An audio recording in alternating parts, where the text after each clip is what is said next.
আরে আসিফ, এখানে কি করছ? চল নামাজ যাই। না ভাই, আমি নামাজে যেতে পারবো না, আমার কাঁধটা অনেক ভারী ভারী লাগতেছে, তুই যা। ও আচ্ছা, ঠিক আছে। আরে আসিফ, এখন তো আসরের আজান দিয়ে দিছে, এখন নামাজ যাই, চল। ভাই আমি এখন যেতে পারবো না, আমার কাঁধটা অনেক ভারী লাগতেছে, তুই যা ভাই। বন্ধুর আব্বা ভাল লাগতেছে না, যাই ইমাম সাহেবের কাছে যা, দেখি কি বলে। আসসালামু আলাইকুম ইমাম সাহেব। ওয়ালাইকুম আসসালাম। ইমাম সাহেব, আমার বন্ধুকে যখনই নামাজের কথা বলি সে বলে কাঠটা ভারী হয়ে আছে, এখন আপনি কিছু একটা করেন। আচ্ছা, তোমার বন্ধু এখন কোথায় আছে? বুধবাড়ির সামনে চলেন। এই যে ইমাম সাহেব, এটা আমার বন্ধু। সালামু আলাইকুম ইমাম সাহেব। ওয়ালাইকুম আসসালাম। কি হয়েছে তোমার? তোমার বন্ধু আমাকে বললো। ইমাম সাহেব, আমি যখনই নামাজ পড়তে যাই আমার কাঁধটা অনেক ভারী ভারী লাগে, জানি না আমি আমার কি হয়েছে। ও আচ্ছা, এই ব্যাপার। এই নাও, যা নামাজটা ধরো, এটা দিয়ে তুমি নামাজ পড়ো, দেখবা তোমার সব সমস্যা দূর হয়ে যাবে। আচ্ছা ঠিক আছে ইমাম সাহেব।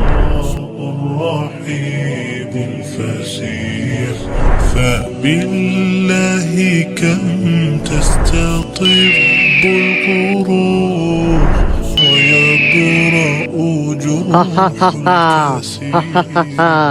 বিসমিল্লাহির রহমানির রহিম। আরে এখন তো আমার থেকে অনেক শান্তি লাগতেছে। আল্লাহ, তোমার কাছে লাখ লাখ শুকরিয়া। وقد